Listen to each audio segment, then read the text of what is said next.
Bonjour à tous et bienvenue dans l'émission A des signes. Nous allons finir avec le vocabulaire sur les animaux. Comme je vous l'ai dit déjà, le bébé signe ou geste associé à la parole peut être utilisé pour communiquer avec son enfant dès le plus jeune âge. Un nourrisson qui est habitué à la répétition de quelques signes, je ne dis pas tous les signes, mais de temps en temps, peut le reproduire dès l'âge de 6 mois. D'ailleurs, par expérience, surtout le mot gâteau et encore. Alors ces deux-là sont vite appris. Alors là, vous allez me dire, attends, stop, tu viens de faire encore comme ceci. Je n'ai pas tout compris là. Oui, pour les enfants, on va plutôt choisir encore comme ceci que comme cela. Mais officiellement, en langue des signes, encore se dit comme ceci. Encore.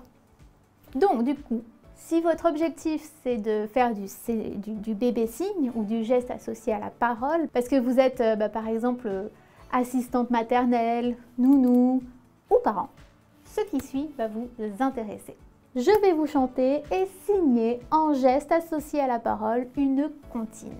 Alors s'il vous plaît, ne soyez pas trop exigeants, je chante mal. Voilà, je chante mal, je chante faux et vous allez de ce fait comprendre pourquoi parfois vaut mieux être sourd. Voilà, c'est dit, bref. Mais sachez que l'organisme de formation A des signes peut également vous proposer une formation adaptée et sur mesure et donc avec des formateurs qui seront tous disposés à vous apprendre encore plus de comptines et aussi à utiliser et comment mettre en pratique le geste associé à la parole. Par contre, je ne vous garantis pas la qualité du chant non plus là. Bien, sans plus tarder, je vous propose que l'on voit les derniers mots qui nous restent à apprendre sur le vocabulaire des airs.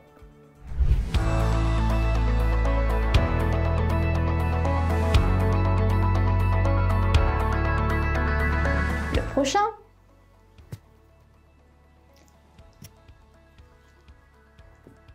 quel animal a, on va dire, comme une barbichette? La chèvre. Je suis donc en configuration 4. Les doigts pointent le sol. La paume de main est donc forcément face à moi. Je le pose sous mon menton, donc au niveau de mon cou, et je gigote vers l'avant et vers l'arrière. Chèvre. Si je vous dis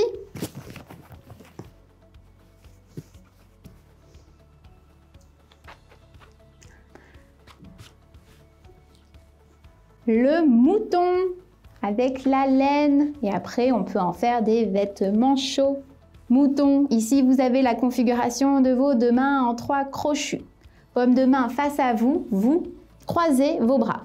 Les posez au niveau de votre poitrine et vous en fait faites la laine du mouton.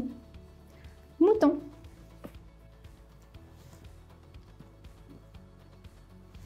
Si par exemple je vous dis donc que c'est un animal et ça c'est quoi? Eh bien si je vous dis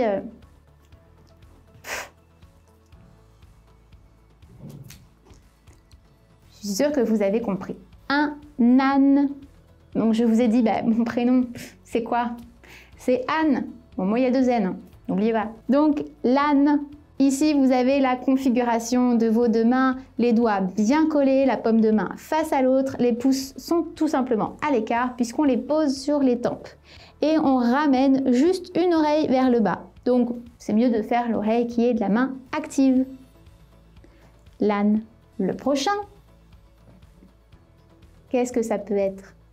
Ça, c'est un R que je pose sur mon nez. Quel est l'animal qui a un long nez et qui commence par un R? Le rat. Le rat, ici, vous faites votre R, vous le posez sur votre nez. Et c'est tout. Le rat. Et donc, le cousin, ou là plutôt la cousine du rat, qui est donc inspiré Disney. La souris. Toujours en R, mais elle est plus mignonne et on la fait monter sur le bras de notre main passive. Souris. Et on reste dans le même thème. Allez, je vous aide en trichant un peu, en ayant des astuces qu'on pourrait avoir. Si je vous dis Je suis sûre que vous avez compris que je parlais de la chauve-souris. Cheveux, elle n'en a pas, elle est chauve et c'est une souris. Ça fera beaucoup rire la personne qui essaie de comprendre le mot que vous cherchez. Et au moins, du coup, il vous aura compris que vous êtes en train de parler de la chauve-souris, que vous ne savez pas le dire. Ici, avec votre index passif, vous l'avez ici, paume de main face au sol, votre X crochu, donc votre X en fait, votre V crochu, de votre main active que vous posez, et hop, la chauve-souris, elle se balance. Le prochain, on le connaît. On le connaît parce que le nombre de fois que je vous dis la configuration canard, bouche fermée ou canard, bouche ouverte, le canard. Donc ici, je viens fermer sur mon nez. Canard. Le prochain, là, je le fais en 3 et je ferme. Je parle de loi. Loi. En 3. Je commence ouvert, pose sur mon nez et je ferme. Le suivant.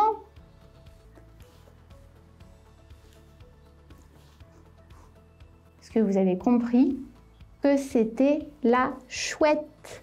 On fait ses gros yeux. La chouette. Le hibou, on fait ses oreilles pointues. Hibou. En configuration bec, on prend les oreilles et hop, on vient les mettre pointues ici. Hibou. L'aigle, il a le nez crochu, donc on a un index crochu et qui pointe le sol. L'aigle. La fourmi. Et en fait, avec nos 5 doigts, on monte sur notre bras. La fourmi.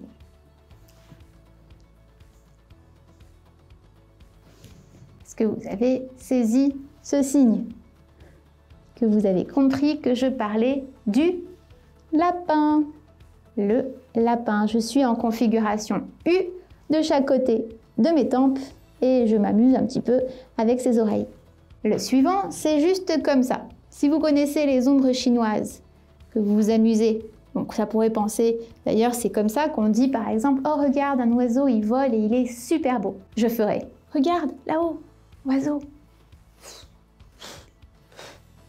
Oh. Ici, je suis en train de faire le transfert situationnel d'un oiseau qui vole. Transfert situationnel, le TS, comme on a vu dans la notion de grammaire précédemment. Mais là, hop, je ne bouge pas, je reste comme ça. Je suis en train de dire un papillon, le papillon. Je vous l'ai dit tout à l'heure que ceci, ça voulait dire la vache. Meu. Vous êtes en configuration J. Posez les pouces de chaque côté de vos tempes et c'est tout. Si vous rentrez les petits doigts, ça veut dire le veau.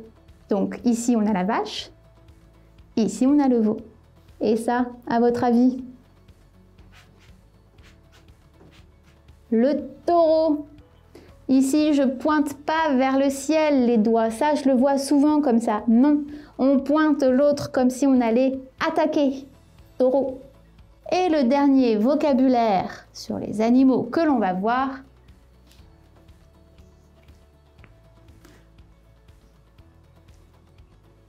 la grenouille. Hop. Ici, je fais la grenouille en 3 et elle saute, elle écarte les jambes. Hop. Grenouille. Fin.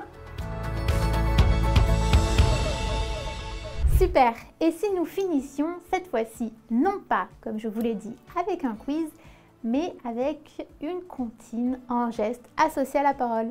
Vous êtes prêts? Moi, je suis pas sûre. Allez, j'y vais. Une souris verte qui courait dans l'herbe. Je l'attrape par la queue, je la montre à ces messieurs. Ces messieurs me disent, trempez-la dans l'huile, trempez-la dans l'eau, ça deviendra un escargot tout chaud. Allez, parce que je sais que vous avez aimé, et ben je vous en fais une autre et puis je suis lancée, donc autant y aller gaiement. Dans sa maison, un grand cerf regardait par la fenêtre un lapin venir à lui et frapper ainsi. Cerf, cerf, ouvre-moi, ou le chasseur me tuera. Lapin, lapin, entrez, viens me serrer la main. Voilà, j'espère que cela vous a plu. Donc j'espère que je suis allée assez doucement pour que vous puissiez en profiter pour apprendre et pour un petit peu voir le rythme hein, du geste associé à la parole. Pensez à aimer la vidéo si cela vous a plu. Vraiment, aimez la vidéo parce que j'ai tout donné dans cette chanson. Hein, je vous dis à très bientôt et tenez-vous prêts car donc la prochaine vidéo va être uniquement sur de la pratique avec des exercices de révision. Une sorte de petite évaluation sur tout ce qui a été vu depuis la première vidéo sur la notion de transfert personnel et situationnel et les proformes, etc. Ok? Sur ce, je vous dis à très bientôt et merci.